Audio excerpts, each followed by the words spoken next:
What's up, y'all? Welcome back to my channel. It's Jada for you who don't know who I am. If you do know who I am, welcome back. I'm gonna just say this.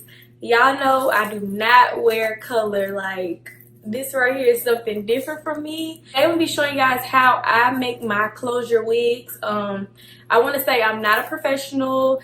I've been doing wigs for a while now, and this is just the method that I use to make them. And I made this wig using KEMY hair. I hope I'm pronouncing it right, but they reached out to me and sent me 4 bundles in a closure. I did, however, use all the bundles on this wig, and y'all, this hair is so thick. Like, it is super thick. The closure is a 4x4 closure. So I have in inches 20, 22, 24, 26 with the 20-inch 4x4 middle part closure. So on the site, they have so many different colors. Like, they got 2, 4, 27, 30. They got a burgundy. They got a 99J. You can get it black. They got so many colors to choose from with the hair. This is their non-version Brazilian hair. This did come body wave, but I straightened it. I don't know why. I just like straight hair. I'm liking straight hair on me now. But I did straighten this hair. It did come body wave. I haven't tried to curl it yet, because I can't really curl good, so I just been wearing it straight. I want to say the shipping was pretty standard, although I didn't like the packaging with the shipping because it was pretty basic. I'm gonna try to include a video somewhere in here showing you guys how it came. The company, they were constantly like emailing me, you know, like they were active. Like, I'm pretty sure if y'all have any issues with them, y'all can just contact them and they will like comment, like email you back like really quick. So everything was good. The communication was good. The shipping time was good. I did receive like minimum shedding, which is normal because hair is going to shed, but you know, this is also colored hair, so y'all know it's going to shed a little bit more, but that's not really a big issue to me because I'm used to shedding. So overall, I didn't have any problems with this hair. I'm probably gonna sell this unit because sis, I'm not gonna be wearing no red hair. It kind of looks okay, but I'm not used to like color hair like really bright like this, so I'm gonna end up selling this unit. Y'all be on the lookout for more videos for my channel. I got hauls coming for y'all. Also, I'm gonna set up like I'm gonna set up like an online thing so y'all can purchase like wigs for me, because I know a lot of people have been asking me, do I have units for sale and stuff like that, and I have so many units. So I'm gonna set that up and I'm gonna have a link sometime next week maybe. Also, y'all, I got a lot of freaking videos. I cannot wait. So y'all just stay tuned. Don't forget to comment, like, subscribe, follow me on all my social media. If y'all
that concludes this video, and I will be back with more hair reviews.